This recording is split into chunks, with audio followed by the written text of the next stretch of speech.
Are you new to Photoshop compositing with your landscape and nature photography? Well, let me show you a very simple technique on doing a composite in a photo like this.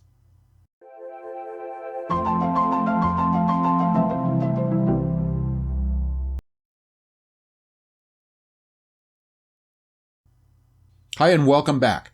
Okay, I'm going to show you how I created this photograph right here with Photoshop and give you an idea of how Photoshop compositing works for very simple things like this. This isn't a real photograph. It's not meant to be a real photograph. It's meant to be conceptual in nature. So let's get started. So here's the background photo that I'm going to use in this particular image. And as you can see, it's in color, where the final image I just showed you was in black and white. So we'll get started on how we're going to go about doing this. Now, why did I pick this, or why did I even take a picture of this? If you look here, you've got kind of a circle composition with a lump in the middle. I don't know what else you might call it. And I just thought, well, that's kind of cool. So I went ahead and photographed a color version of this. So what I'm going to start out doing now is in an Adobe Camera Raw, and I'm going to process it. And I really want to add a lot of grunge to it, so to speak, as far as contrast and that type of thing. So I'm okay on the exposure. I'm going to go up on contrast just a little bit. I want to make these cracks a little darker and make this texture stand out a little bit more. And I don't have any highlights, so there's no reason to really mess around with anything here. The histogram shows not much in the shadow areas or even the blacks. So I'm going to hold down the Alt key or Option on the Mac, and I'm just going to go a little bit darker on those cracks and, force them closer to black. So let's see where we're at. You can see I've got my shadow indicator on. That's right up here in the upper left corner. You can turn it on and off to see what's clipping. That's detail that's going to be lost. So I made it a little bit darker. I'm going to go ahead and just leave it there for the most part. And I'm going to come down to Effects next. And I really like Clarity for mid-tone sharpening. And it's going to add a little, see, it's adding a little bit more contrast to it. So I'm just going to go up a little bit. Let's see what Dehaze does too. Dehaze is really my new favorite slider. It's not going to do much because there's not really any haze here. So we'll leave it right there, and I'm going to pretty much open it up at this point so that we can move forward. So the first thing I'm going to do is I'm going to do a black and white adjustment layer. Now we've converted the color to the black and white. I'm going to go ahead and play around with these sliders just to see, again, I want to add punch. I want these cracks to be darker. I want the texture to really pop out. So I'm going to go down, let's see, go down on the red. Now, I don't really need to make anything darker. So we'll go back to the 40 that it was at. Sometimes just easier to type it in than it is to move the sliders. Let's see what yellow does. Okay, I do like increasing the yellow a little bit from a brightness standpoint. Now, green is set to 40. I always say that to myself so I can remember how to get back to the default setting. Not seeing anything here. What about cyan at 60? Nothing there. So we'll bring it back up close to 60. Right about there. Let's try blue. It's at 20.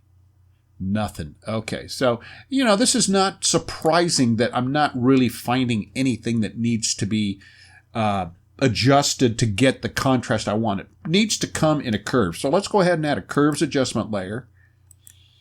And I always like to come up and start with the mid contrast setting, and then I play with it a little bit more to add that crisp, sharp edge punch.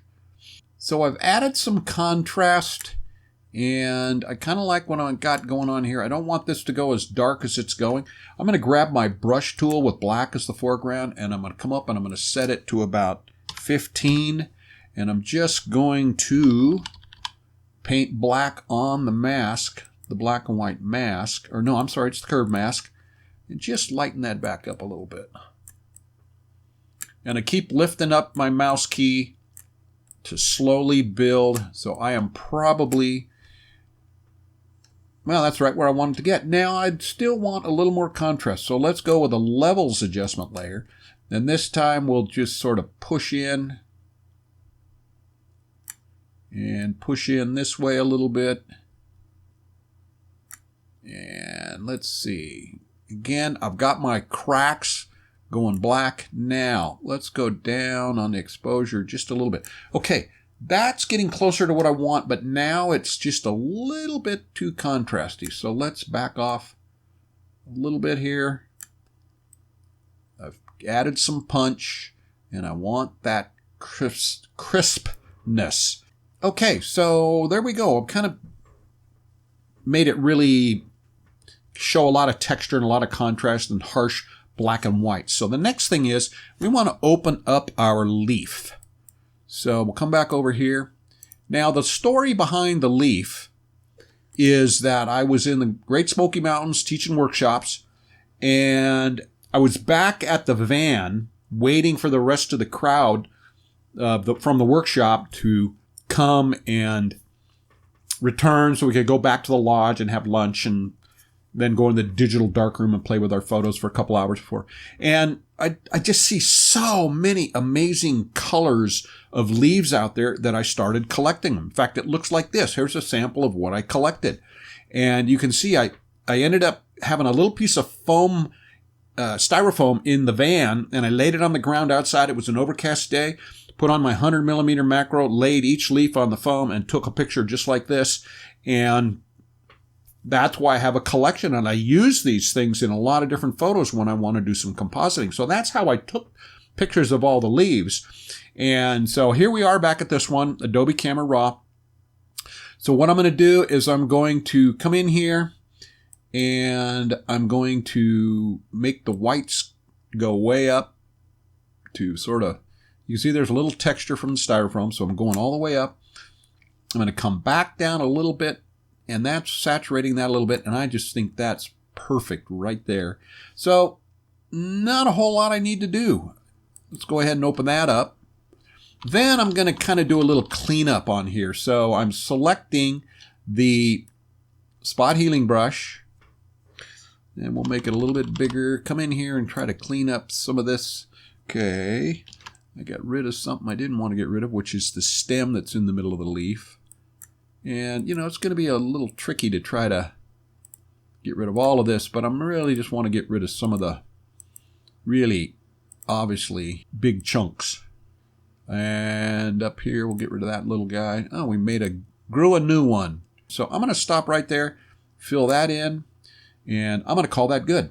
So the next step is I'm going to come up and I'm going to go select, let's try it again, select subject, and it should go all the way around it quite nicely, and it did. But one of the things I always like to do, turn on quick mask mode, and then I can go around it and really see if I've missed anything or one little edge that's cut off and so on, and I don't see that. So I'm going to now Control C, and I'm going to come back here and I'm going to go Control V, and there's my leaf. So it's too big.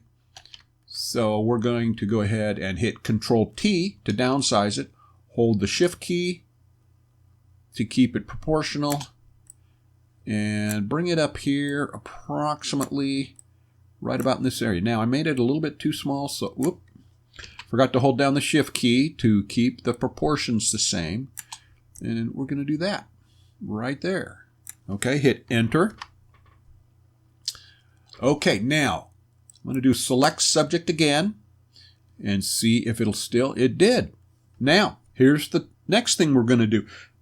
To make this look real, there should be a shadow underneath the leaf. So I'm going to go ahead and click on this levels layer here, add an empty layer, then come in, click on that, and go up to Edit, Fill, and the foreground, I'm going to do the background color, which is black. So now I've filled the background color with black. I'm going to hit Control D to deselect the leaf. I'm going to turn the top layer off, and there is what's going to now become our shadow. So it's down here. So the first thing is I click on that layer, I select the Move tool, which is the letter V. And I'm just going to come down like this.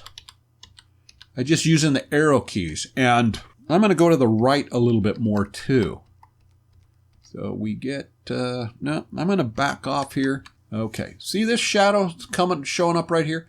I don't want that. So I want to get rid of that part of the shadow. So I'm going to select the eraser tool, make it a bit bigger, and come in here and do that. Okay, I'm leaving the rest of that shadow. Now, that shadow looks real, except not very real.